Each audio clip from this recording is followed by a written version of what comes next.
Herzlich willkommen zu Teil 2 meiner Mini-Videoserie zum Thema Alpakafasern. Und heute zeige ich euch, wie ihr daraus eine Tresse nähen könnt. Und weil Alpaka-Haare unheimlich fein sind, genügt es nicht, die Tresse zu nähen, sondern man muss die zusätzlich kleben, weil einem die Haare sonst anschließend wieder ausreißen. Und zum Kleben verwende ich dieses Saumklebevlies. Das ist so zum Umbügeln von Vorhängen oder so eigentlich gedacht. Das gibt es zum Beispiel bei Ikea, der eine oder andere kennt es vielleicht. Und damit kann man das wunderbar machen. Die Methode hat eine ehemalige Kursteilnehmerin von mir erfunden. Ich habe früher nämlich immer Bastelkleber genommen. Das war viel aufwendiger. Und die hat inzwischen auch einen kleinen Alpaka-Handel eröffnet hier in Deutschland. Den verlinke ich euch unter diesem Video. Wenn ihr da Bedarf habt, dann könnt ihr da gerne mal vorbeischauen. Ja, und dann braucht ihr zusätzlich Baumwollgarn. Baumwolle ist wichtig, vor allen Dingen, wenn ihr die Tressen anschließend noch färben wollt. Das zeige ich euch dann in Teil 3 dieser Serie, wie das geht, weil das Baumwollgarn dann die Farbe mit annimmt. Genau. Und wir starten jetzt damit, dass wir uns einmal dieses Klebesaumband hier ausrollen und unsere Fasern darauf platzieren. Man kann es auch unter der Nähmaschine machen und das einfach nach und nach drauflegen. Das mache ich normalerweise so. Da kann ich bloß meine Kamera so schlecht aufstellen. Deswegen zeige ich euch das jetzt einmal so hier auf meinem Tisch. Und zwar lege ich mir hier einfach meine Fasern nebeneinander auf das Band. Und zwar so, dass die Schnittkante der Fasern an der oberen Kante des Klebebands, ich hoffe, man kann das sehen auf dem Video, abschließt.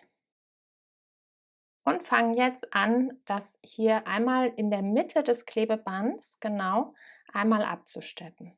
Das heißt, das ist 2 cm breit, das heißt quasi 1 cm von der Schnittkante der Haare entfernt, steppe ich hier jetzt einfach einmal entlang und lege mir dabei immer wieder die Fasern auf das Band, sodass das dann komplett bedeckt ist. Ja, jetzt habe ich mir das hier festgenäht, wie ihr seht, mit einer geraden Naht. Und jetzt schneide ich mir oben die Kante nochmal sauber ab, sodass die wirklich mit dem Rand des Klebebands abschließen, die Tressen. So, und jetzt mache ich 2 weitere Nähte, und zwar einmal wieder von oben entlang der oberen Kante und entlang der unteren Kante des Bandes. Das heißt, das Band ist hier 2 cm breit ungefähr. Ich habe jetzt einmal in der Mitte genäht und nähe jetzt einmal hier und da nochmal entlang, sodass ich dann 3 parallel verlaufende Nähte habe. Ja, so sieht das jetzt aus. Ja, und für das Fixieren des Klebers braucht ihr jetzt ein Bügeleisen und ein Stück Backpapier. Und das habe ich mir so zurechtgeschnitten. Das ist ca. 10 cm breit, würde ich sagen, und einmal entlang der Mitte gefaltet.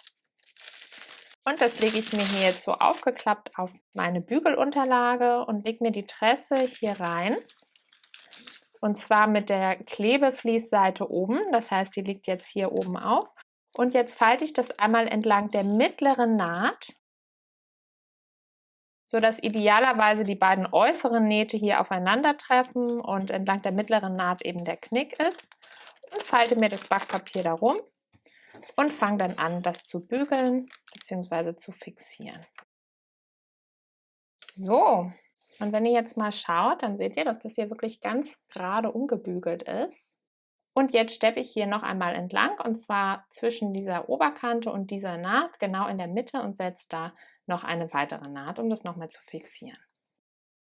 Ja, so schaut es jetzt aus. Und jetzt mache ich noch eine Naht und steppe das noch einmal ab, und zwar zwischen diesen beiden Nähten, die ich hier jetzt gerade gemacht habe, und stelle jetzt nochmal meine Stichlänge auf 1,5, also nochmal 1 mm weiter runter, um nochmal eine ganz enge Naht zum Schluss zu haben, um das endgültig zu fixieren. So, ja, und wie ihr seht, haben wir jetzt hier wirklich einen ganz sauberen Abschluss. Das ist auch schön flexibel noch und weich und lässt sich gut weiterverarbeiten. Ja, und damit ist die Tresse jetzt fertig. Das heißt, wenn ihr möchtet, könnt ihr die nun weiterverarbeiten zu einer Perücke. Dazu gibt es ein Tutorial in meinem Kanal, oder ihr könnt die noch färben. Und wie das geht, zeige ich euch im nächsten und letzten Teil dieser Miniserie. Da färben wir die Tresse gemeinsam ein.